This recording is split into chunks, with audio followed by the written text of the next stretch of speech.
اللہ کے رسول صلی اللہ علیہ وسلم نے فرمایا اتدرون ما المفلس، تم جانتے ہو، تم بتا سکتے ہو مفلس کون ہے، دیوالیہ کون ہے، کنگال کون ہے؟ تو صحابہ نے فرمایا المفلس فینا من لا درہم لہ ولا متاع، مفلس تو اسے کہتے ہیں ہمارے یہاں جس کے پاس مال و متاع نہ ہو، جس کے پاس ساز و سامان نہ ہو، وہ بالکل خالی ہاتھ ہو گیا ہو، کچھ نہ ہو اس کے پاس، اسے دیوالیہ کہتے ہیں۔ آپ نے فرمایا ان المفلس من امتی، میری امت کا مفلس وہ ہے جو قیامت کے دن اس حال میں آئے گا یأتی یوم القیامت بصلاۃ وصیام وزکاۃ، جو آئے گا تو اس شان کے ساتھ کہ بڑا نمازی ہوگا، بڑا روزے دار ہوگا، بڑا صدقہ و خیرات کرنے والا ہوگا۔ ایک دوسری روایت میں اس طرح آیا ہے یأتی بحسنات من الجبال، پہاڑ جتنی نیکیاں لے کر آئے گا،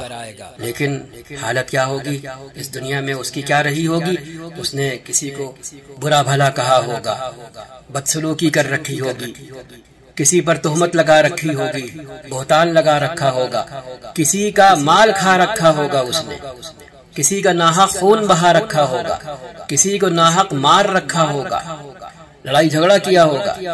تو کہتے ہیں آپ صلی اللہ علیہ وسلم نے فرمایا فَيُعْطَى هَذَا مِنْ حَسَنَاتِهِ وَهَذَا مِنْ حَسَنَاتِهِ، تب یہ سارے اہل حقوق آئیں گے اس دن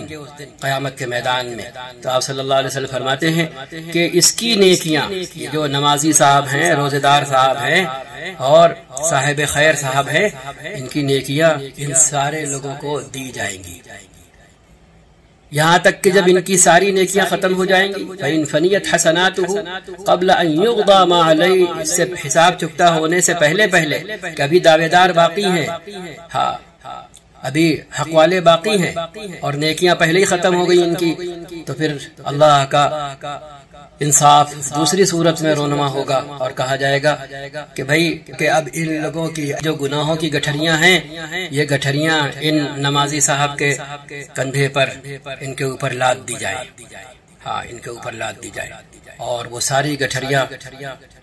لادنے کے بعد ان نمازی صاحب کو، روزے دار صاحب کو جہنم میں پھینک دیا جائے گا، ڈھکیل دیا جائے گا۔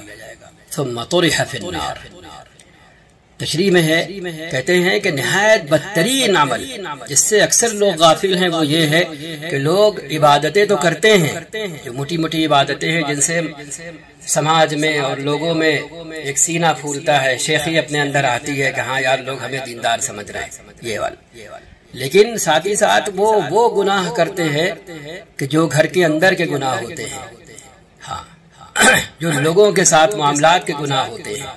ان میں وہ اپنے آپ کو گنہگار نہیں سمجھتے، اور جن کا تعلق حقوق العباد سے ہوتا ہے، وہ بندوں کے حقوق ادا نہیں کر رہے ہوتے، وہ ان حقوق کو مار رہے ہوتے ہیں، ان کو پامال کر رہے ہوتے ہیں۔ کہتے وسوف یحاسب کل انسان یوم القیامہ علی ما عمل من خیر او شر، اور قیامت کے دن ہر انسان کا حساب کتاب ہوگا، اچھا کیا ہوگا تو اور برا کیا ہوگا تو۔ یہ ہے حدیث،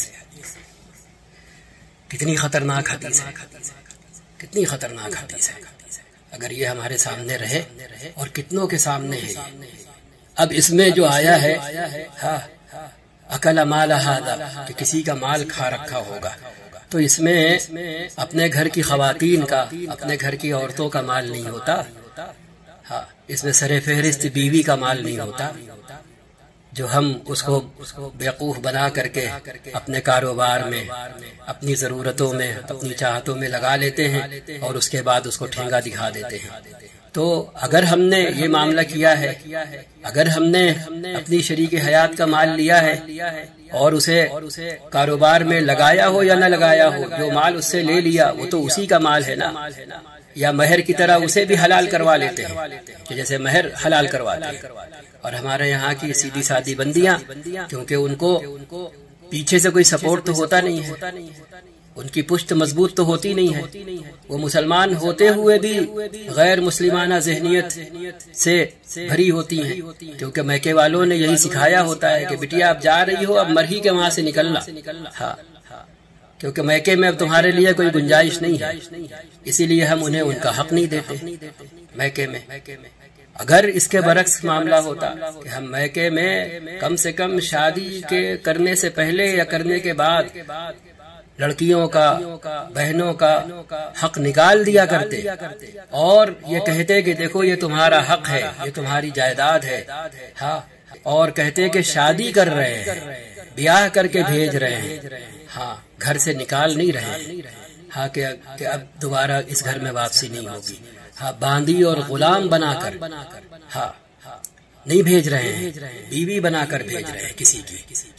ہاں، بیوی بنا کر رکھی جانا، بہو بنا کر قدر کی جائے تو سر آنکھوں پر،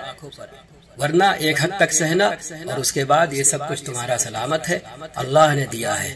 ہم کوئی نہیں ہوتے اس حق کو مارنے والے۔ مسلمان کر رہا ہے، خاص کر کے اپنے یہاں کا مسلمان کہ جس کے پاس دین 10 ہاتھوں سے ہو کر پہنچا ہے، سب کی اپنی تشریح ہے، اپنی ڈھپلی ہے، اپنا راگ ہے۔ ہم کہتے ہیں کہ اس امت نے مسلمان کا دم بھر کر کے اپنے نبی کے حکموں کی جتنی پامالی کی ہے، جتنی نافرمانی کی ہے، وہ کسی نے نہیں کی ہے، کسی نے نہیں کی ہے۔ ایسے ہی نہیں قیامت کے روز اللہ کے رسول فرمائیں گے یا ربی ان قومی اتخذوا هذا القرآن مہجورا، کہ اے میرے رب یہ ہے میری قوم کہ جس نے قرآن کو پس پشت ڈال دیا تھا، وہ جزدان میں سجا کر رحل پہ رکھ کر طاقوں میں رکھا رہتا تھا کہ تیری کتاب جو تو نے زندگی سنوارنے کے لیے بھیجی تھی، اس قوم نے اس کتاب کو اس لائق اور اس قابل نہیں سمجھا تھا، زندگی بدلنے کا ذریعہ اسے نہیں سمجھا تھا۔ یہ نبی کریم صلی اللہ علیہ وسلم کا شکوہ ہم سب وہاں دیکھیں گے، ہم سب دیکھیں گے، اور پھر اللہ کا وہاں عدل و انصاف دیکھیں گے۔ سمجھ رہے آپ؟ تو یہ ساری چیزیں ہیں، اللہ تعالی ہم کو اپنے متعلقین اور جن لوگوں کی براہ راست ذمہ داری ہے وہ ساری ذمہ داریاں ادا کرنے والا بنائے، تاکہ کل ہم جب خدا کے حضور پہنچیں تو ہمارا کوئی حصہ جھکا ہوا نہ ہو کسی طرف، کیونکہ آپ صلی اللہ علیہ وسلم نے ایک اور حدیث میں فرمایا جس کی 2 بیویاں ہوں اور وہ دونوں کے ساتھ عدل کا انصاف کا معاملہ نہ کرے تو پھر وہ قیامت کے میدان میں اس طرح آئے گا کہ وہ ایک طرف جھکا ہوا ہوگا اور لوگ دیکھ کر پہچان لیں گے کہ یہ شخص عادل نہیں تھا، منصف نہیں تھا، انصاف کرنے والا نہیں تھا۔ تو اگر یہی شکل گھر میں کسی کی دکھ رہی ہو، کسی شوہر صاحب کی دکھ رہی ہو کہ وہ اپنے معاملات میں بیوی کی طرف تو بالکل اکڑے کھڑے ہوں اور اپنے بھائی بندوں کی طرف بالکل جھکے کھڑے ہوں، تو پھر کل قیامت کے میدان میں ان کی یہی تصویر سب دیکھیں گے اور سب پہچان جائیں گے۔ اللہ تعالی ہم کو ایسے ناانصافی بھرے کاموں سے، اقدامات سے، زندگی سے، ناانصافی بھری زندگی سے محفوظ فرمائے، اور اگر ہم خود کو مسلمان کہتے ہیں،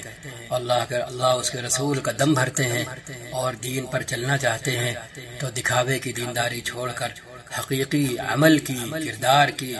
اللہ کے بندوں کے حقوق ادا کرنے کی، جو جتنا قریب ہو ان کے حقوق اتنے ہی زیادہ ادا کرنے کی، بنا کسی غفلت کے، لاپرواہی کے ادا کرنے والا بنائے، تبھی جا کر کے ہمارا بیڑا پار ہوگا، ورنہ ہم اپنے آپ کو وہاں پر بہت پریشانی اور مشکل میں دیکھیں گے۔ اور اللہ نہ کرے اگر ہم سے جانتے بوجھتے لاپرواہی ہوئی اور ہم نے جان بوجھ کر بے اعتنائی کا ثبوت دیا اور بیاہ تو لائے تھے اللہ کے نام پر لیکن اس کا حق ادا نہیں کیا، تو پھر اللہ کی نگاہ میں ہم کیا ٹھہریں گے؟ یہ خود ہم اپنے گریبان میں جھانک کر پتہ لگا سکتے ہیں، اور پھر اللہ سے ایسا شخص ڈرے کہ اللہ کا نظام عدل حرکت میں آیا تو پھر کیا کچھ ہوگا۔ اللہ ہمیں اس وقت سے پہلے تلافی کرنے والا بنائے۔ السلام علیکم ورحمۃ اللہ وبرکاتہ۔